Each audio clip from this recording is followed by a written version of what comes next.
क्या हुआ है आपके पैर को, इफ यू डोंट माइंड? मेरा नी नहीं है। आपका नी नहीं है? नहीं, क्या मतलब बाय बर्थ ही नहीं है। बाय बर्थ ही नहीं है आप? नहीं, तो वहाँ क्या है फिर? कुछ भी नहीं। ऐसे पूरा बस पैर है आपका? हाँ। भाई तो क्रेजी है ये तो यार उसको। भाई मैं पहली बार देखा ऐसा कुछ यार। तो आप लात मार पाते हैं इससे? हाँ जी, हाँ जी। एक मारेंगे ऐसे ही? ओ भाई, तो घुटने का फिर क्या यूज होता है लाइफ में? बस पैर मुड़ता नहीं है। इधर लिखा है I love stand up shows. तो आपका फेवरेट स्टैंड अप कॉमेडियन कौन है?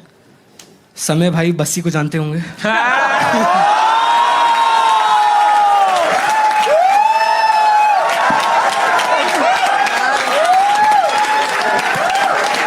बहुत सही। जो ऐसे आके जो मोड़ा इसने, काश आपका पैर भी कर पाता ये।